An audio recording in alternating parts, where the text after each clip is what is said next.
What's going on, folks? Welcome to 34 Questions, where we like to reach out and reach forward.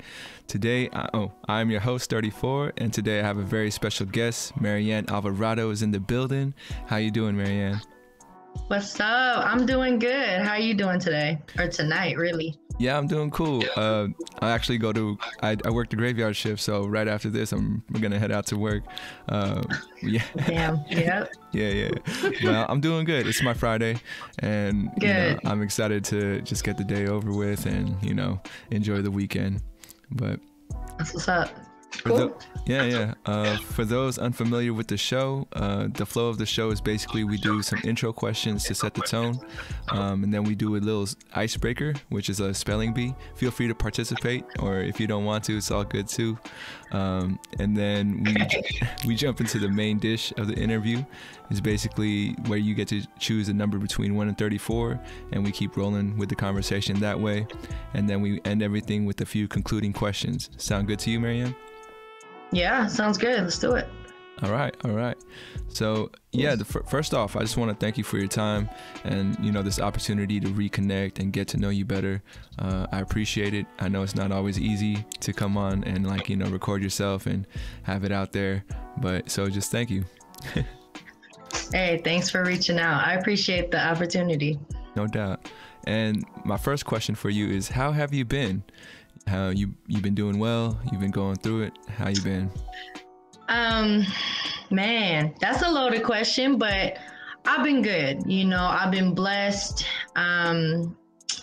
I try to see things, from just like an optimistic point of view at all times, but it's been kind of many since the whole shelter in place, dealing with the pandemic. I think it's safe to say it's shifted just a lot of things around, but happy to say even with all the shifts, I've been good, standing firm and still pushing forward. And I have a 6-year-old daughter, so I just got to make sure I'm not losing myself, losing my mind or whatever, but we're doing good. For sure. Yeah. If you don't mind me asking, how has, quarantine, shelter in place kind of affected, you taking over more of like how your daughter's like at home learning versus her, going back? Is she going back this month, or how's that working out? So it's really unique with her school structure, because at first, obviously everything was shut down, so we weren't going anywhere really, but a few months into the pandemic, her after school program got the okay from the health department to open up for parents that are still working. And I've been working through the whole pandemic, so it was really a blessing when they reached out to me, asking if it was something that I wanted to participate in as far as taking my daughter back to the program. I said yes. And she's been in person in school, I guess you can say, for maybe almost a year now. She did start kindergarten. So the after school program that she's been going to designated like a classroom for all the new kindergartners. So they have their own little Wi-Fi connection. They're able to bring their laptops in and do virtual schooling there. And then after the school hours, she's able to participate in like the after school activities and all the fun stuff that they get to do. So, man, it's just really a blessing that my daughter, for her first year of school, that she has been able to have somewhat of a normal experience. She's still able to see her friends. She does log on to school virtually, but after that she gets to, play in the playground, have snack, have lunch, and still do activities. And I think, that's cool. She's been doing really good, actually. So I just had a parent-teacher conference the other day, and her teacher confirmed it. She's doing pretty good, so I'm happy with that. Well, was your daughter nervous about the parent-teacher conference? Because I know I was when I was a kid. You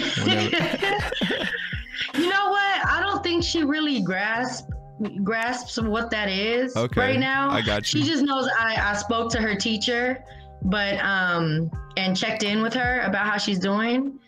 But nah, she really wasn't tripping. I think she, you know, she knows what she's doing at school. I'm able to tap in to see what she's doing virtually at any time if I want to. So I'll be checking in to see what kind of activity she's doing online. And yeah, nah, she's really not at that age yet, I don't think. She's only 6, so she's not like tripping off report cards, I got you. you know, Yeah. or anything like that. Not yet. So I feel you. yeah. For sure. And my second question for you is, what would you like your descendants to know about you? You know, off camera, I kind of mentioned what this podcast was all about. And Yeah. if the way I frame this question is I still think I'm in that point in my life where I'm trying to figure out who I am and what I'm about, and thinking of my ancestors, and I wonder what they were like. So if you had descendants who were kind of trying to figure out who they were, and they're like, oh, I wonder what my, you know, great grandmother was like, or my great auntie was like, what would you like them to know about you? Man, I want them to know that I'm always like, I feel like there's this stigma, you know, that when you hit a certain age, you stop learning and you just kind of learned all that you can. But I really don't think I'm like hit that age where I stop learning. So something I want them to know is that you're always constantly learning something about yourself. You're constantly learning how you feel about things, how you react to things, how you handle certain situations.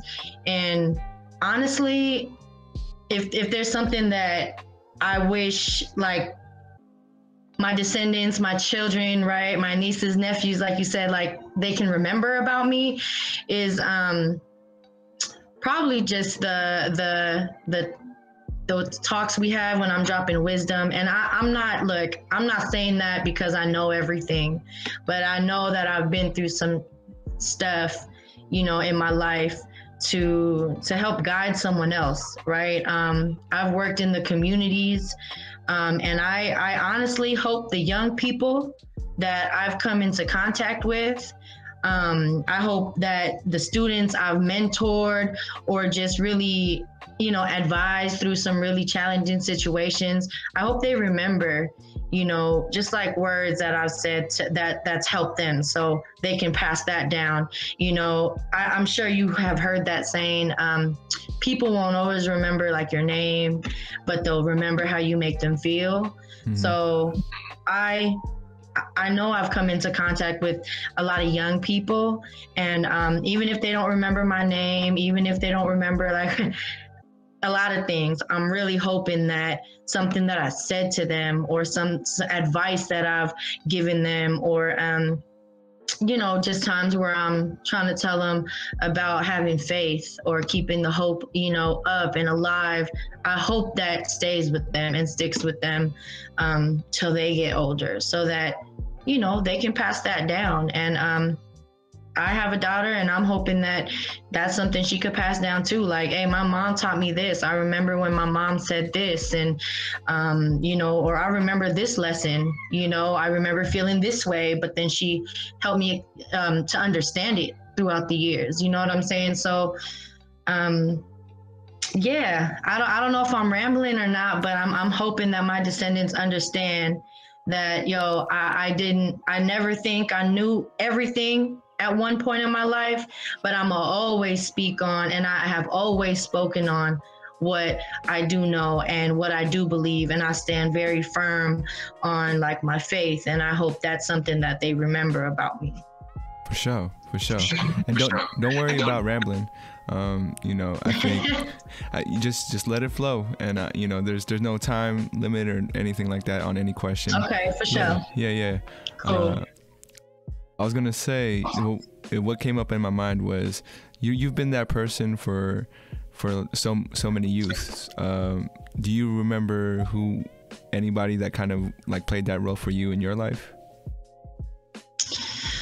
Man, You know what? When I think back to when I was like in elementary school and middle school, oof, maybe even high school, I can't really think of or pinpoint one person that has really been like a mentor to me.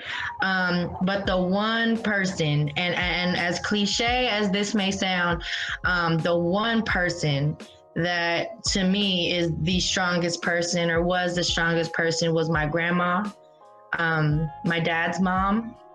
Right. She is the one that, while growing up, instilled forgiveness. Man, forgive your cousin. Don't fight with your cousin. Even if they're not sorry, forgive them anyway. Like, and as a kid, I was like, what? You know, but my reaction to it is different now. But she instilled respecting your elders, respecting your parents, you know, respecting each other. I grew up with hella cousins, you know, loving them, respecting them. And I just will never forget as a kid what my reaction was.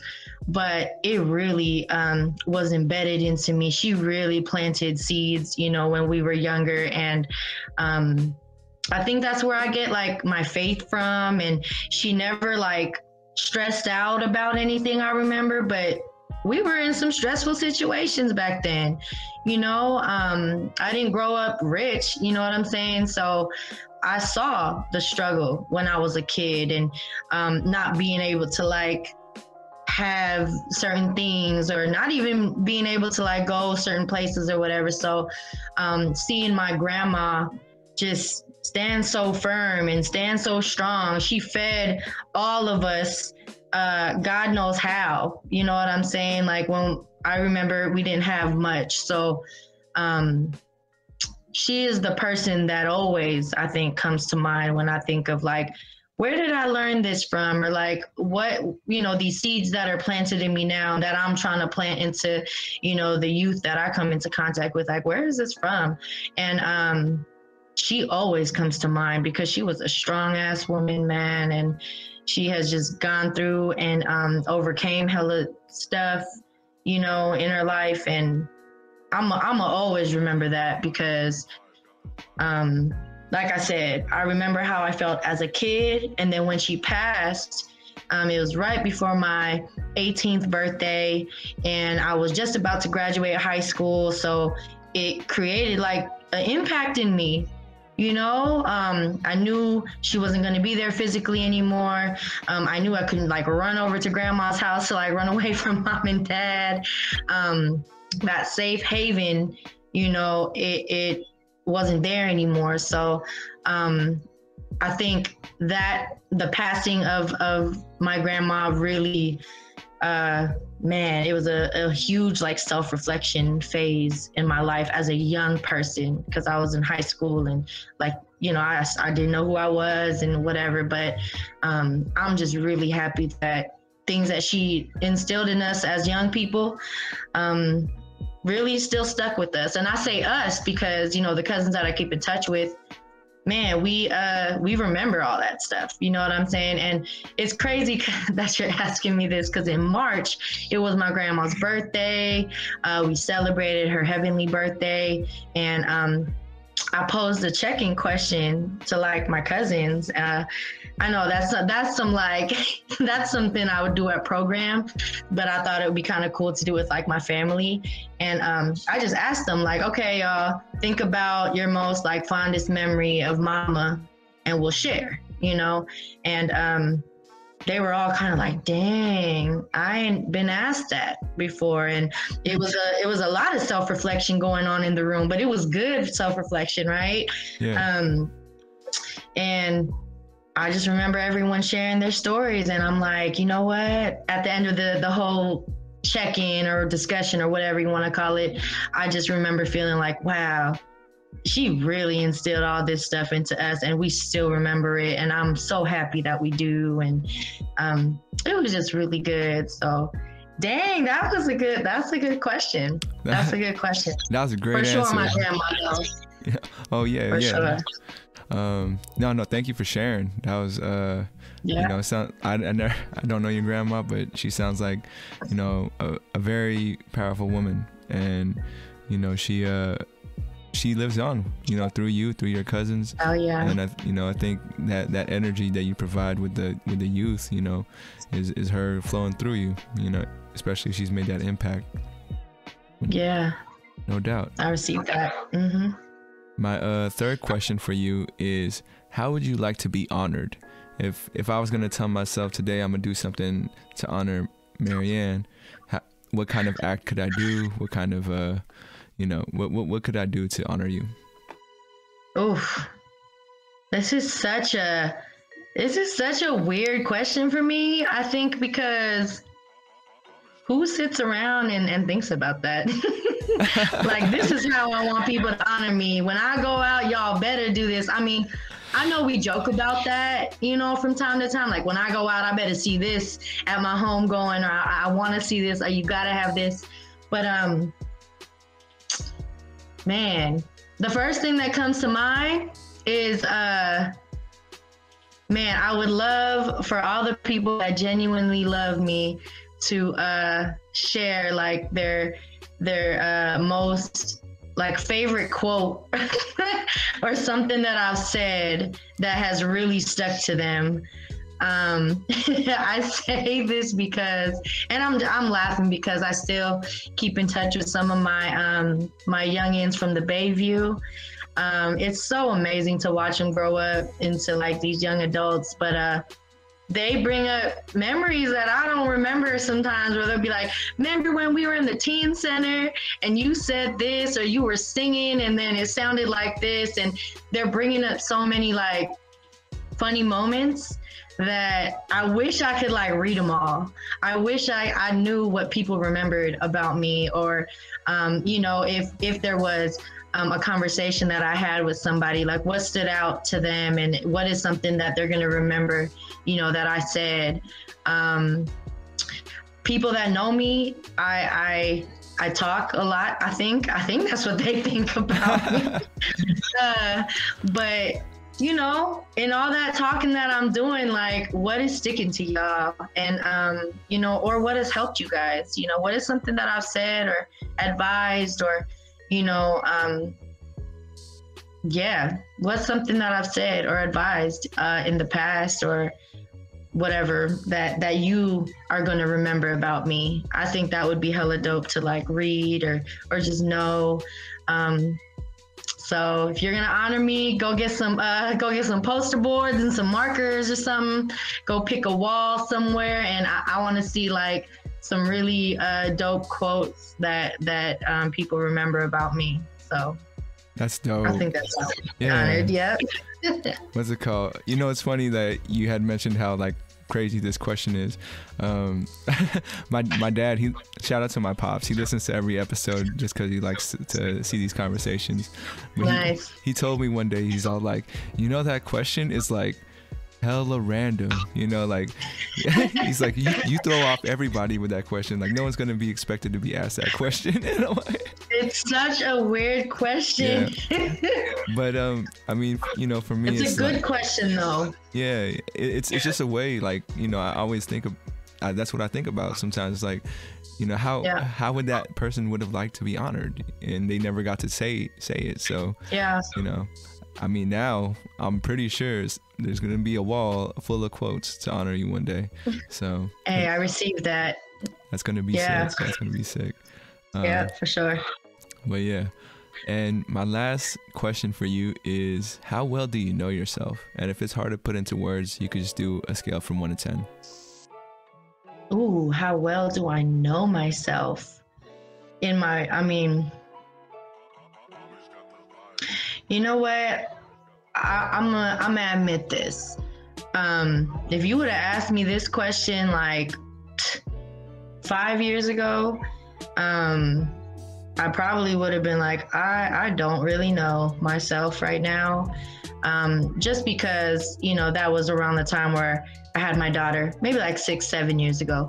I was a completely different person, you know, before my daughter came into my life. And The way I thought was very different. The way I made decisions was really different.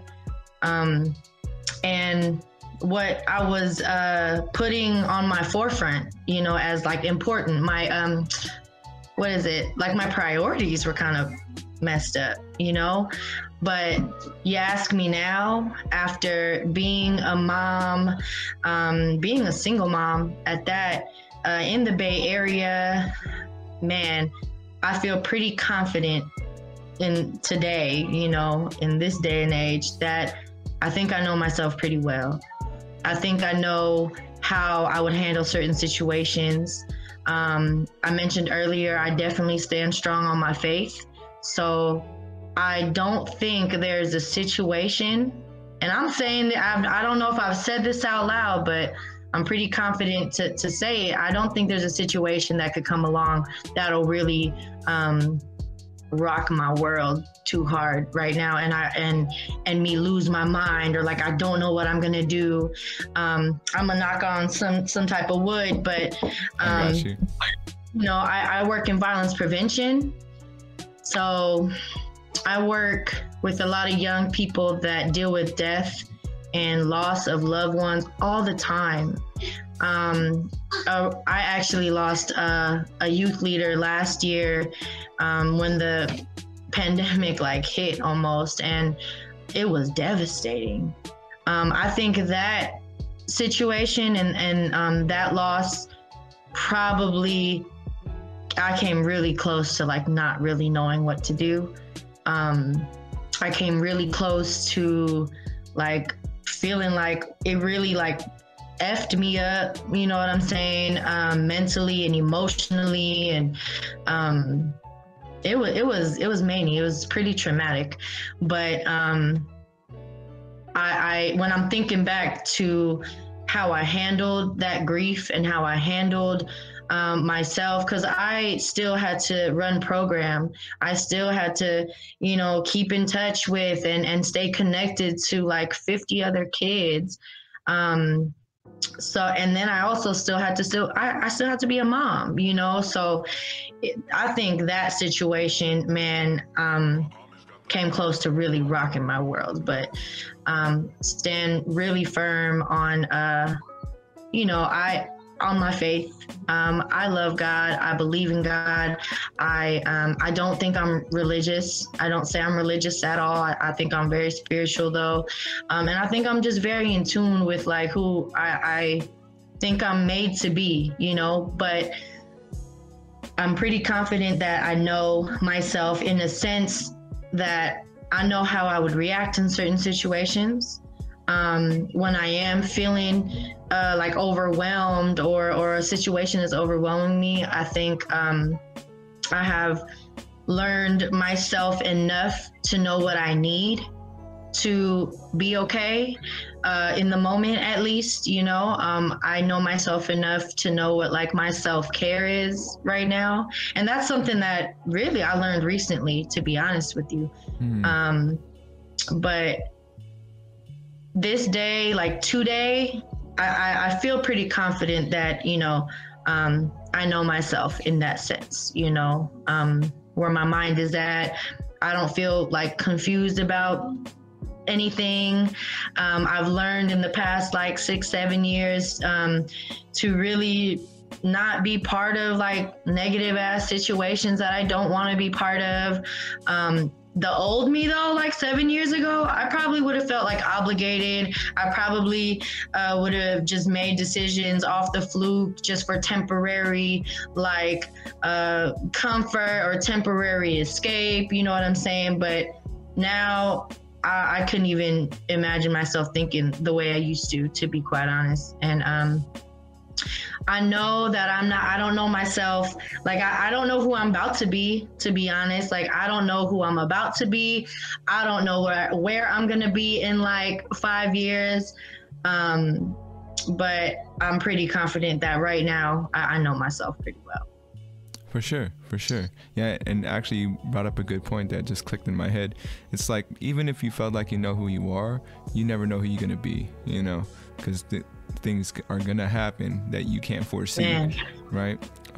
Yeah. But yeah, it's similarly like the way I usually answer this question is that, you know, in my highest moments, I feel like I know myself the most, and in my lowest moments, I feel like I don't know myself at all, you know, and that could be at any point, you know, no matter what age. Yeah. So, And that's crazy that you say that. Man, I've talked to so many like young people when they think they're at, and I say they think because they're so young, but when they think they're at their like lowest moments. And I think something that is very, it sounds simple, but it's hard to do, is to like pause and really be in the moment. And I've had to like not coach kids because I'm not a coach, and I'm not a pro at this either, but I've really had to like talk some kids down in some really heated situations, whether it's like in my car or I'm taking them just outside of wherever the building we're in, or pulling them aside, and really had to help them pause and help them think about like what's going on right now, and help them not to react off of emotions and feelings. You know, I think something that we, and I say we as in like humans, something that we forget is that we have way more control over like our mind than we think we do.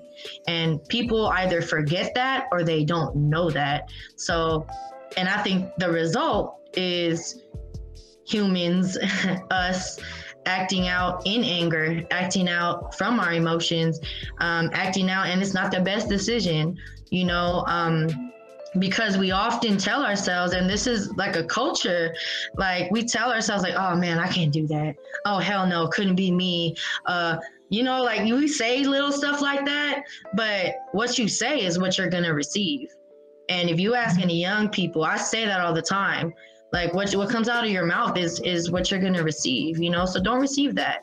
And I've also like come into practice to say that, you know, like I receive that. If it's positive, man, I receive all of that. If it's negative, I'll be like, nope, I don't receive that. And for me, it quickly is like, nope, it doesn't even take space like in my mind. So I just think that's really interesting that you said like at your lowest, you know, some people don't feel like they know who they are at all, when really, you know, I think people know who they are. I just think it's moments that kind of like pull us in to that feeling of like, oh my God, I don't know, you know. But it's always about taking a pause, taking a step back, staying still. And this is gonna sound cliche too, is breathing. You know what I'm saying? Man, breathe. When you're breathing, you're alive. Breathe. Sometimes things don't need your response. Sometimes you need to stop and like think about things, you know, not sometimes, a lot of the time really, but it's something that people have to practice. And it's hard, it gets challenging, but that's something I had to put into practice for sure. No doubt. Yeah. Thank you for sharing, as always. And we've reached the icebreaker portion of the podcast.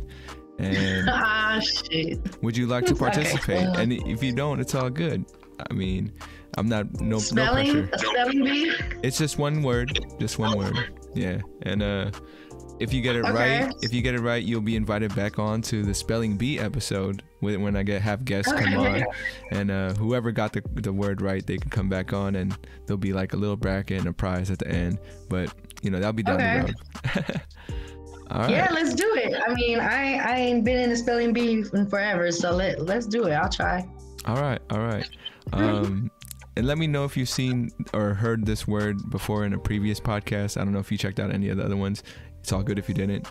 But the word is liaison. Liason. You got one more try. Oh, yeah. Okay. There's a sneaky letter right in the middle of what you just spelled. Liasion. Oh, I'm sorry. It is What the fuck? you were so close. It was L-I-A. Oh, L-I-A. L-I-A. L-I-A-I-S-O-N. There's the I before the S. Oh, liaison. Okay. Yeah. But Oh, dang, that's funny. Okay, that's a good word though. yeah, it's been the baseline word for the podcast. But Really? yeah, because only like 5 people have gotten it right, and out of like everybody who's done it, it's pretty hard. Yeah. But thank you for participating. Okay. Cool. And you know, hopefully down the line I'm gonna do something like a guess this song kind of contest where I bring guests back to be like 10-second clip of a song, whoever can say the name and artist, you know, stuff like that. Hell yeah. Yeah, so yeah, that'll be hella fun. Okay. Other opportunities. For sure. So we've reached the main dish of the podcast, where you get to choose a number. Go ahead and throw me a number between 1 and 34. Ooh, okay. Between 1 and 34. Oh no.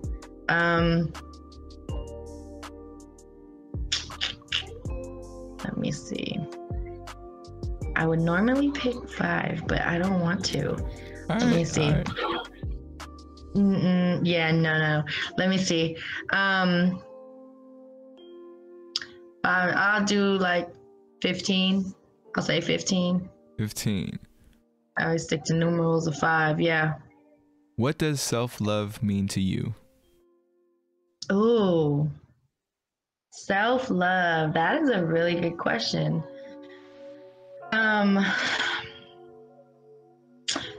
Self-love to me means that I'm paying attention to myself. And what I mean by that is when I'm feeling something, not brushing it aside and just kind of dismissing it, to really pay attention to it, to try to understand why I feel this way. I also try to, put it into practice to kind of get to the root of why I feel a certain way about something. Self-love is also when I'm like just being in tune with myself, when I'm going through certain things, and kind of honoring that, if I need space, making sure that I love myself enough to tell my supervisor or tell my team, because I think there's this culture that, we're always working.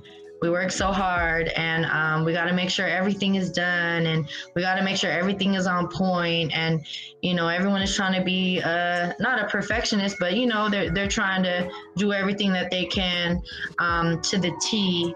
And this is something I've learned recently. This is why it's such a good question. But I think self-love is being okay with being like, yo, I need to take some time away, or I need this in order to feel balanced, or I need to hear this, or I maybe just need time, So I think voicing what you need is a huge part of self-love, because man, and maybe this is just, where I'm at, but people are always like, go, go, go, need to do something, need to pick up something, need to like be in this flow of like what everyone is doing right now. The media, I'm sure, is booming because we're all at home, right? Young people are at home. All they have, not all they have, but what they have access to so easily is their technology, is their phone. So we're constantly trying to keep up with stories, right? We're constantly trying to make sure we're like up on the newest trends, or the, what's going on politically and what's going on socially, all that. And I feel like we kind of neglect like ourselves somewhere in there because we're so focused on what everyone else is doing.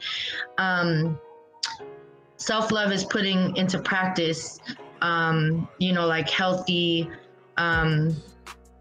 practices, I guess, to make sure that I'm focused on the right things, to make sure that while I'm focused on the right things, I have what I need to stay focused.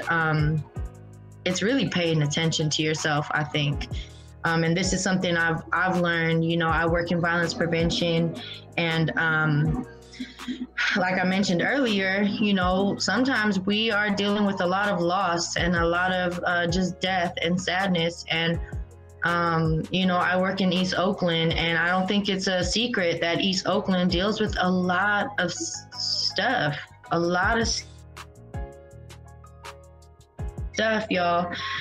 Poverty rate is just ridiculous. That alone, the poverty alone in the community that I serve is so many issues there I want to fix. It's so many things I want to change. It's so many things that I want to get started. I want to pitch. I want to start. It's a lot of that.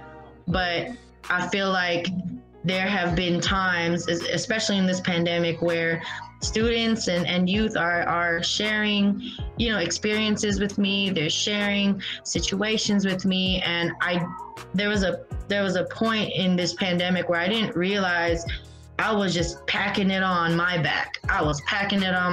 And I started to literally feel that weight like on my body. And, they say stress kills, right? I started feeling it in my shoulders. I started feeling it in my back. And I started to kind of, not worry, but I was like, what is this? This is different. Like this ache and this pain, like, where is this coming from? And I realized like later on, man, I'm carrying like the weight of like all my youth right now because I wish I could change everything, you know what I'm saying, for them so that it's better. There's a weight that I'm carrying of all the things I want to change in the community that I wish the community had. And when I mean weight, it was just like this built up like tension of like, dang, they don't have that. Dang, why are we lacking so much of that? Dang, how come people don't understand? Or like, dang, we're losing another young person. It was a lot of that. So even though I have put into practice of breathing and I pray, I believe in the power of prayer. I can't deny I'm still human.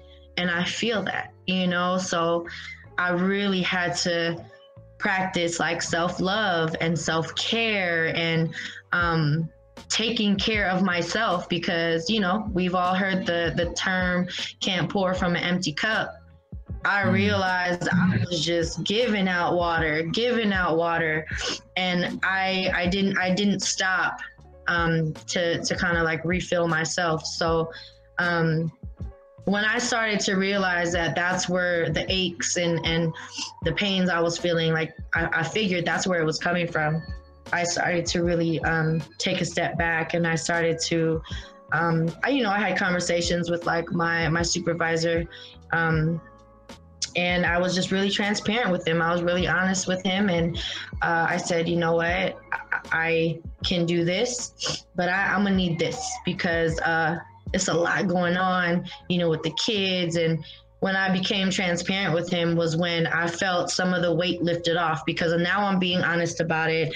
Now I'm not saying I can do it, I can carry it all, I can just give it to me. You know what I mean? I'm saying like, look, I need to refill. Otherwise I can't like give the youth the best of me. I'm giving them the tail end of whatever it was yesterday, whatever's left from yesterday. That's how I started feeling. So self-love is just, man, pay attention to yourself. Find out what healthy practices you can put into play in your routine or like in your daily routine that make you feel good, man, make you feel relaxed, make you feel calm. My daughter's watching. I just, man, it's just so important. And I really encourage my youth to do that too, because we started talking about mental health. Man, my youth really brought up mental health and how they think that's a pandemic. They was like, man, F this virus. Before COVID, we were dealing with the pandemic. You know, violence is a pandemic in itself. So where, you know, it's hard to find the love in a space where all you're used to seeing is violence and hate and revenge and jealousy, you know what I'm saying? Poverty, the lack of resources, the lack of positive role models. It's just all of that. It's hard to stay in that space and then still, you know, be positive all the time. So I really give props to my youth, you know, my youth leaders, because I don't live in Oakland, but I feel the weight of what they deal with, but they live there. So I'm constantly praying for them. I'm constantly in communication with them and trying to like uplift them and, you know, just really encourage them to self-care. Even though I know it's hard in all of that, in the midst of all that, it's hard to find what self-care means, right? But we've had some really good discussions in the past couple months, I think, about what that looks like, because it's different for everybody, you know. Self-care, self-love, a practice that I actually put into place maybe like 2-3 weeks ago was not looking at my phone in the first hour when I wake up, because we are so conditioned to wake up, look at our phone, respond, go on social media, open up our emails, respond. We actually are fixing ourselves to just respond all day. That's all we're fixing ourselves to do, because that's the first thing we're doing in the morning. So I have tried to make it a huge point not to look at my phone. Yes, I'll set an alarm and I'll turn it off. But after that, I don't care what my notifications look like. My phone gets face down. I go do what I need to do. I take a few minutes, like 15, 20 minutes before I like wake up my daughter in the morning to literally just like think about what my day is gonna look like. Another practice is I write down like, what are 3 things professionally, like work-wise, that I want to get done today? And then personally, what are some things that I want to get done today? So I think self-love, that's what it looks like when you're like, you know what, I want to put this in my routine, you know, and I'm a mom, so I know if there are any moms listening, I get it. Like there's that thought of like, man, I can't have a routine. My routine is when the kids wake up, when the kids are hungry, when they need something, you know, and I totally get that. So, and I think that's where sacrifice comes in, you know. Yeah, I would love to sleep in as long as my daughter does, and then both of us wake up at the same time. But I had to sacrifice extra 20 minutes to get up 20 minutes early, just so I can kind of like get my head together, just so I can get my day together. I do devotion in the morning, and sometimes I get it. Sometimes people are like, devotion? Oh my God, you're so religious. No, that's not even a religious thing. It's really just taking the time out to be thankful, thinking about what you have. And really, a part of my devotion is really thanking God for everything I have and everything I don't have. There are some things I don't have and I'm so thankful for, you know what I mean? And I don't know, I just don't think a lot of people think of it in that perspective, like, oh, I thought you should only be thankful for what you have, but that's not true. So, go, you know, giving yourself that time, self-love, give yourself what you need to refuel. Self-love is making sure that you're vocal about what you need, whether you're in a relationship, whether you are you hold a certain position at work, or whether you even hold a position in your family, you know, voicing what you need is important.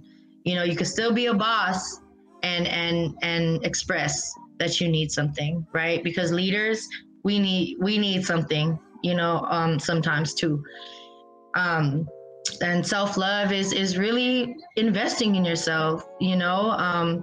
Do some research. What is self-care to you? What fits your you know, daily routine? What is something that you are willing to shift around in your day, or you know, in your routine, that will bring you just a little bit more peace, or just a little bit more security, as far as I know what I need to do today. You know, take that time, invest. It's an investment, you know what I'm saying? So I think that's what self-love is to me. And it's just something I've been putting into practice so recent, so fresh in my mind. That's a good question. Thank you for sharing. I had a guest who had mentioned the same question. He was like, self-love is the balance between selflessness and selfishness. And, you know, that really got to me. I was like, man, hit it on the number. Yeah, it was. Wow. It kind of encapsulated everything you were saying as well. And I think, you know, everybody kind of gets that. But yeah. It's a trip. You know, I have to write that down. That's dope. No, definitely use it. Shout out AKA. He's the one that brought it up. But that's tough. Yo, we've been having such a good conversation. Time's been flying by. We only have about 10-15 minutes left in the podcast. But I do have a couple, like, we reached the concluding part, but I think they're really good questions that you're going to have good answers for. And yeah, let's jump into it. There's I've been trying to find a way to connect my guests to each other. So this next question is going to be from my previous guest. I don't know if you ever been to Uncle Boy's on Balboa Street in the Richmond. But John Bless, the founder, he came on yesterday, and this is his question for you. His question is, when was the last time you forgave yourself? Oh yeah. Man, this all these questions. Okay. I have not been there. I do follow them, I believe, on social media. So I'm gonna definitely make it a point to go see what's up. When was the last time I forgave myself? Yeah. Sheesh. Dang. Well, okay. Without going into too much detail, for sure. But still giving you some information. There was a relationship, or whatever you want to call it. It wasn't like an official relationship, but it was a situationship, right? I got you. An entanglement. That I know that I chose to be in. I understand my decisions, you know, brought me to where I was in that situation, but it didn't go anywhere. It wasn't anything, but I knew it wasn't.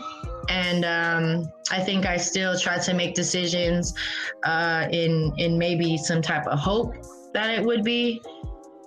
But in the end, you know, I feel like I was kind of like I got played, or I allowed myself to get played, right? Because I'm really big on accountability too. So it wasn't like, well, it's your fault. No, it was me. Like, I made the decisions. I made these choices. I agreed to whatever. And I just took full accountability for what it turned into, or really what it didn't turn into. And this was maybe like a few months ago. I was feeling some type of way about how it all like ended, but I was happy that it ended, you know, when it did, and I knew it was like coming, but there was a point in time where I was like, you dummy, like, you know what I'm saying? Like, I was like lightweight punishing myself, and I was just like, ugh, like, why did you, I was kind of scolding myself. But at the same time, I had to go through like forgiveness, you know what I'm saying? And forgiveness, I've learned, isn't for the other person. It's really for you. It's really for me, and sometimes the person you need to forgive is yourself. So with that whole situation, I really had to learn to forgive myself for making decisions, for, even though you were very aware of it, Marianne, you still did that, but learning how to forgive myself. And then I realized, because I did go through a phase where it was like, it's your fault. Like, it couldn't have been Marianne. It had to be the other person. Like, F that. Like, I was cool. But I reached a point in that where I was like, yo, forgiving in this situation isn't about forgiving that person. It really is about forgiving myself, because I wasn't coming to like peace with myself. I was kind of like, just kicking myself in the ass type thing. But I'm proud to say that I reached, and this was maybe a couple months ago, I reached a point where I was like, you know what? It's okay. Like, I can't be mad at myself every day. I can't keep thinking like, what if, or like shoulda, coulda, woulda, and I realized that when I was having those type of thoughts, it wasn't forgiving myself. It was literally keeping myself in bondage. It was literally handcuffing my own self, right? I was making myself like a slave to my own thoughts and my decisions. And I had to let it go.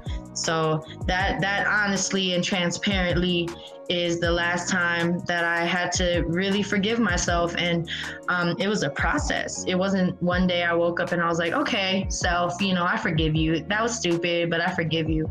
It was a self like battle almost, I'm just thankful that it didn't take years.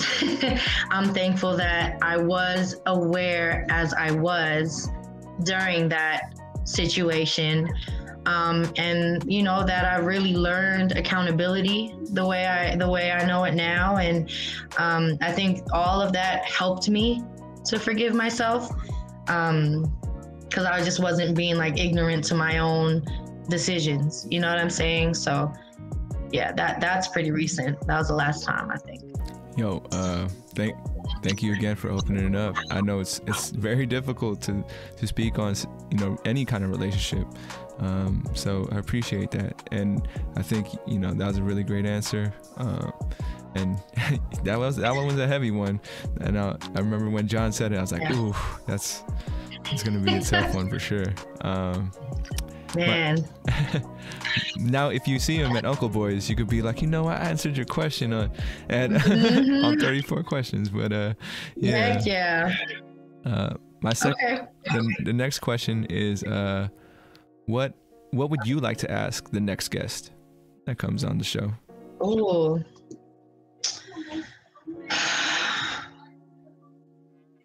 That's a good question too. Ooh. Okay.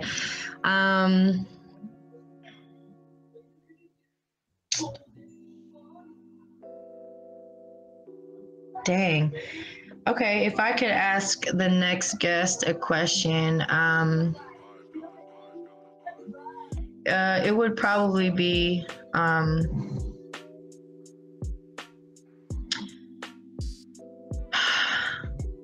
what's the most important thing that you've learned about yourself in this past year dealing with the pandemic? Gotcha. And where I'm coming from is, I know there's a lot of political information out there. I know there's a lot of information out there that causes us to be emotional and tap into hella emotions, right? Anger, sadness, revenge, like it's a whole bunch of stuff. But what's something that you've learned about yourself while dealing with it, while going through it, while receiving news, you know, whether it be tragic or good news or whatever, just in this past year, in this pandemic? What's the most important thing you learned about yourself? Yeah. I got you. That's gonna be another heavy one for the next person. Yeah. But yeah, thank you for contributing, and yeah, I hope you look forward to hearing whoever answers that question next. I do. And then my very last question is, what is the greatest lesson you've learned thus far? Oh man, I use this check-in question with my kids. Nice. I don't recall if I checked in about it though. The greatest lesson, man, the greatest lesson that I think I've learned, man, thus far in my life. In your life. That, what is the greatest? Man. There could be many. It's just, yeah. You know, whichever comes to mind first. Okay. The thing that keeps coming back to my mind, the greatest lesson to not shit. It has something to do with insecurities. Okay. I used to be a really, really insecure person back in the day, I guess. And I learned how to come out of that. I could not imagine myself being that same person. And I think that also kind of ties into self-love. I really didn't love myself back then. So the greatest lesson that I've learned was, man, I guess to love myself. I really did not. And people that know me, they might not even believe it now because they know me now. But people that knew me back then, man, I really did not love myself. I didn't feel highly of myself. I was very insecure. I lacked a lot of confidence, which caused me really to stay in a really, really toxic relationship. And I really lost myself. I didn't think about myself at all. I didn't make decisions according to myself. It was just what my insecurities wanted.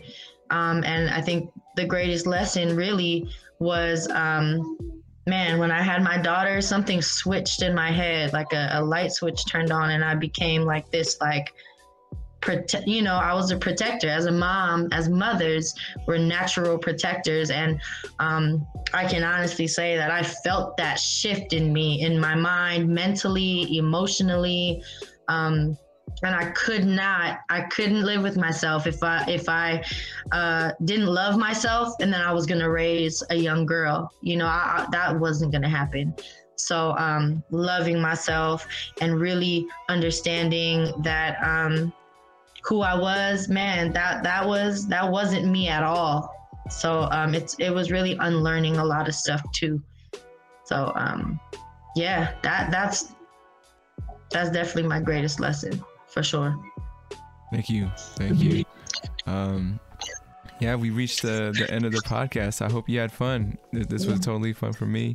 I did. I had heck of fun. Really, just chopping it up with you is always cool, but being able to come on here and be part of this, what you're doing, what you got going on is always cool. So yeah, I mean, it's been on me too about I don't consider myself an introvert, but I've been one for so long in my life that, now that I'm kind of getting back to who I really am, I'm starting to reach out and connect more. So Yeah, we'll definitely connect more. I would love to, like, Yeah. you know, contribute something with you know, your program and the kids you're working with.